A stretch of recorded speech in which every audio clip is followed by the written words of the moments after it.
Kumusta mga katropa? Welcome back nga pala sa ating channel. In the morning when the sun starts to rise, so mama don't stress your mind. So mama don't stress your mind. Ngayong araw na to, magpapagawa tayo ng aviary para sa mga pang-summer natin. Kasi, napansin kasi namin mag-asawa, masyadong maliit yung kulungan ng summer namin. So ngayon, papalabas na rin kasi yung mga ibon natin ng south, kaya kailangan kong magpagawa din ng aviary. Kasi yung aviary na yun, double purpose nun. Yung aviary is pwede kong gawing breaking yun. Kunyari, papalabas ako ngayon ng south. So ngayon, doon ko sila ilalagay na sa summer kong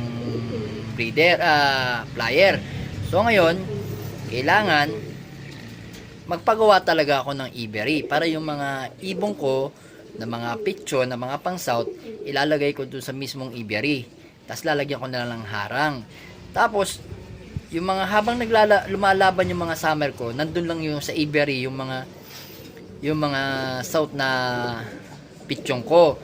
Then kapag siyempre pag matatapos na yung karera ng south, pwede ko nang i-release yung mga south ko dun sa tatanggalin ko na yung breaking, yung pinaka harang nila. Kaya nagustuhan namin pagawa yun kasi nga medyo maliit lang. Ayaw ko kasi sa totoo silang talaga, ayaw magpalaki ng kulungan, ayaw magpalaki ng at magpasyadong marami ng ibon. Hanggang dun lang tayo sa kaya nating alagaan, na kaya ng bulsa. Tara guys, mga katropa, samahan nyo ako.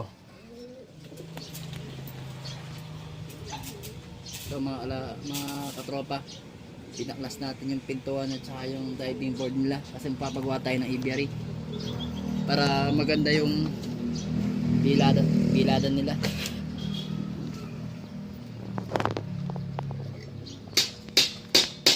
Men's wire. So binaklas ko na yung yung pintuan, yung tubo. Yan, ginagawa na yung yung pinaka aviary niya.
Ito mga tropa, nag-overtime na kami.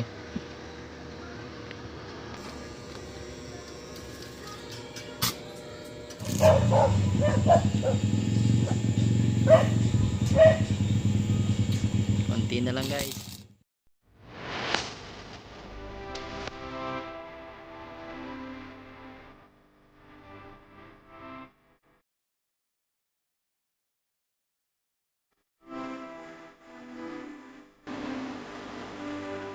Tropa, patapos na.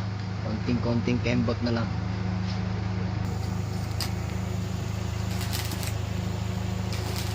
Buo na siya.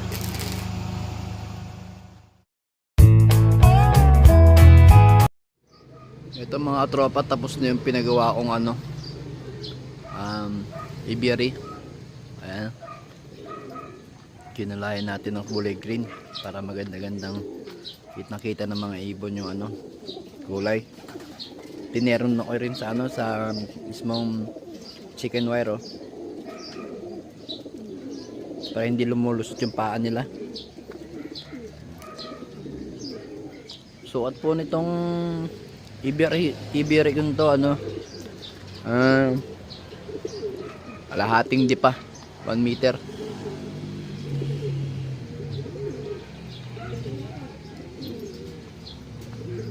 Kasi hindi pa tapos yung pinaka niya, yung patungan gagawin. Bibili pa ako eh. Tinapos lang muna pa para pag in case na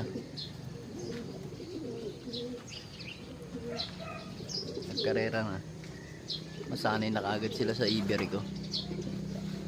Plus itong ginawa ko na rin kulay green. Hindi ko pa lang natatali. Tatali ko pa lang.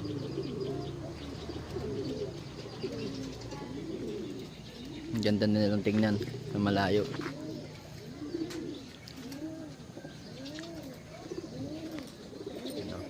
Mga tubo lang ginamit ko dito para hindi mas madaling malusaw.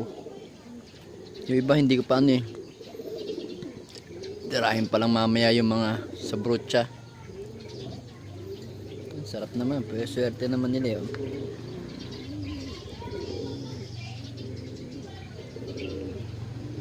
Dito lang sila nagbibilad. Dito sila naglalandian, tapos dito sila papasok sa loob ng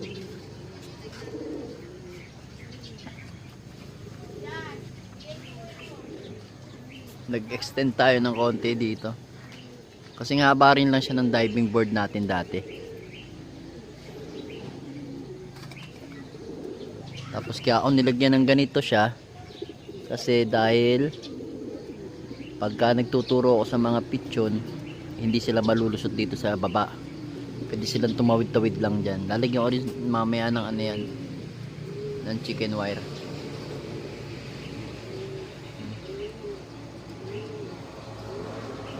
Para mas komportable na sila. Ito naman, ayan, naka-viewing na yung mga natin, mga pang north race natin, winter.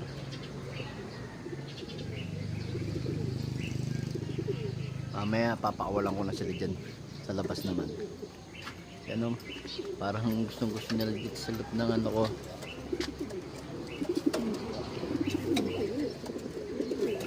Komportable na sila.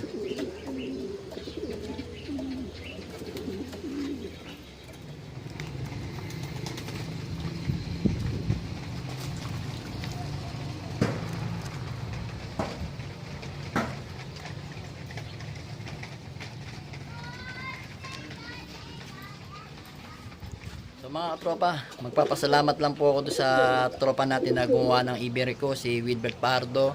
Nag-overtime na po kami kagabi, inabot po kami hanggang alas 9 ng gabi. Kasi nga po medyo late na namin nagawa yung aviary namin, nag-start kami, bandang alas 3 na. So ngayon, ginabi kami.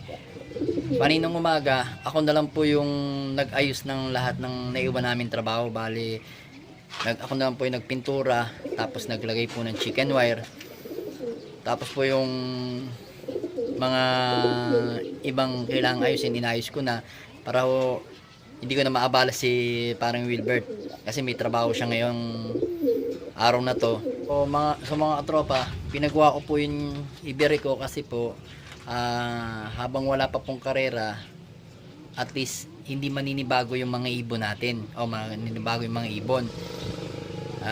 Ngayon po kasi meron tayong kinakaharap na krisis sa Pilipinas, yung COVID-19. Please please keep safe lang po tayong lahat. Habang walang karera, palakasin po natin yung katawan natin.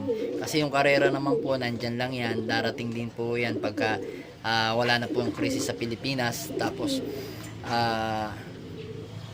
habang wala pa po tayong karera, sa pamilya muna tayong mag-focus para hindi tayo tamaan ng COVID-19 na yan.